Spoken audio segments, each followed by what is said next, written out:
هاوپشتی کرێکاری چەکێکی کاریگەر لە دژی دوژمنی چینایەتی. هەواڵی ناخۆشی مەحکومبوونی 17 کرێکاری خەباتکاری فولاد بە قامچی و جەریمەی نەقدی لەلایەن دادوەرێکی گەندەڵەوە لە ئەهواز ناخەژێن بوو.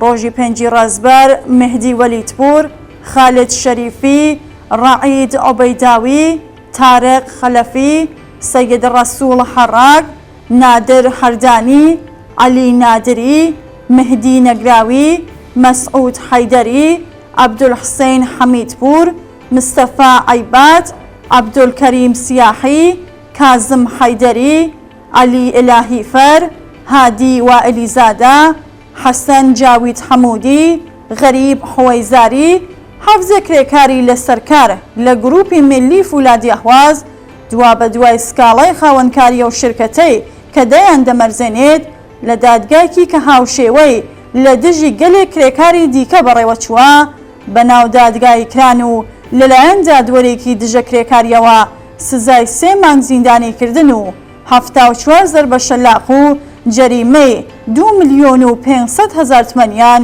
بەسەردا سەپێنرا. سزای ناڕەوای لێدانی قامچی لەو کرێکارانە بۆ ماوەی 3 ساڵ هەڵپەسێدراوە بۆ ئەوەی لە جاهاتوویەکی نزیکدا نەتوانن لە دژی گەندەڵی خاوەنکاران و پێشێلکرانی مافی کرێکاران لەلایەن ئەوانەوە خەبات بکەن.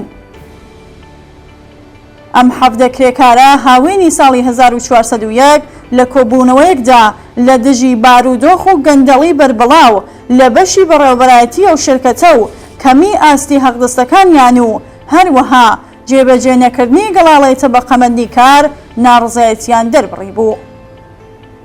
ئەوان بە خستنە ڕووی گەلێک بەڵگەی سەلمێنەر و باوەڕپێکراو گەندەڵی بربڵاو و خۆدزینەوە لە ماڵیات و ڕاندخۆری بەڕێوەبەرانی ئەو شرکەتە پەیمانکاریان ئاشکرا کردبوو.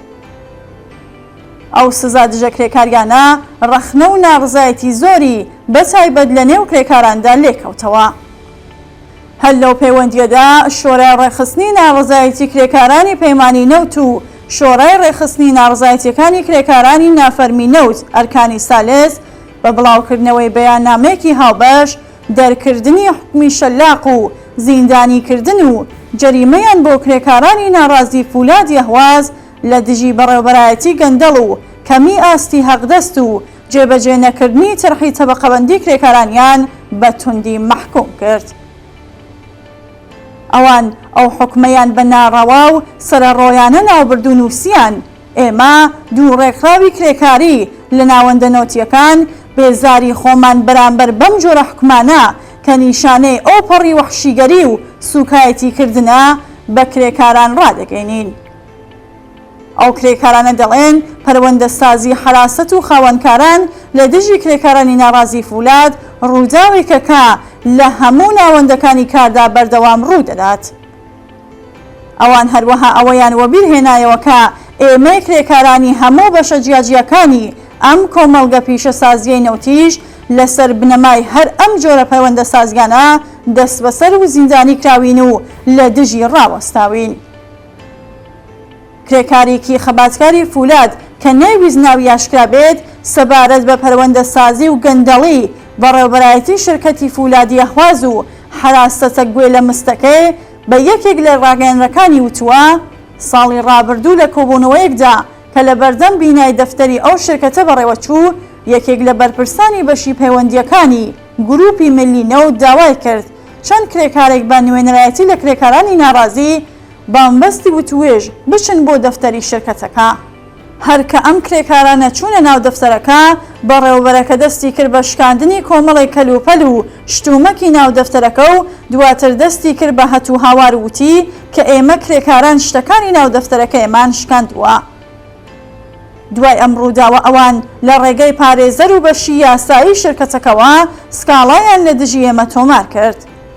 شۆرای ڕێخستنی ناڕزایەتی کرێکارانی پەیمانی نەوت و شۆرای ڕێخستنی ناڕزایەتی کرێکارانی نەوتی نافەرمی ئەرکانی سالس لە درێژەی بەیاننامە هاوبەشەکەیاندا پشتیوانی خۆیان لە سەرجەم کرێکارانی فولاد و بەتایبەتی ئەو 17 کرێکارە دەربڕی و خوازیاری هەڵوەشانەوەی دەستبەجێ سزای وەحشیانە و کۆنەپەرستانە لە دژی ئەوان بوون و نووسیان ئێمە بە ئەرکی خۆمانی دەزانین کە دەنگی ناڕزایەتی خۆمان لە بەرامبەر ئەم جۆرە حکم و سزا نائادڵانە و کۆنەپەرستانەیە بەرز بکەینەوە. سزای لێدانی شەلاق دەبێت بە تەواوەتی قەدەغە بکرێت. گردبوونەوە و ناڕزایەتی دەربڕین و ڕێکخراوبوون مافی بێ ئەملاو ئەولای هەموو کرێکاران و کۆمەڵانی خەڵکە. بانەهێڵین بەم شێوەیە کایە بە کەرامەت و مافی ئێمە کرێکاران بکرێت. ئێمە دەزانین کە حکوومەت لە گەماروی ناڕزایەتی ئێمە کرێکاران و سەرجەم کۆمەڵانی خەڵکدایە و لەبەر ئەوەی زۆر نیگەرانە لە پەرەسەندنی ناڕزایەتی سەرتاسەری ڕێشوێنی دژە کرێکاری لەم جۆرە دەگرێتە بەر. بەڵام نابێت ڕێگەی پێ بدەین و ڕێگەش نادەین. با دەنگی ناڕزایەتی خۆمان لە بەرامبەر ئەم حکمە وەحشیانەیە بەرز بکەینەوە و هەڵسو و ڕاوانە دیفاع لە کرێکارانی ناڕازی بکەین. هاوپشتی و هاوخەباتی گرنگترین ئامرازی خەباتی کرێکارانە لە دژی خاوەن سەرمایە و دەوڵەتەکەیان. گرنگی ئەم ئامرازە لە شۆڕشی ژن-ژیان ئازادیدا گەلێک بەرجەستەتر بووەتەوە.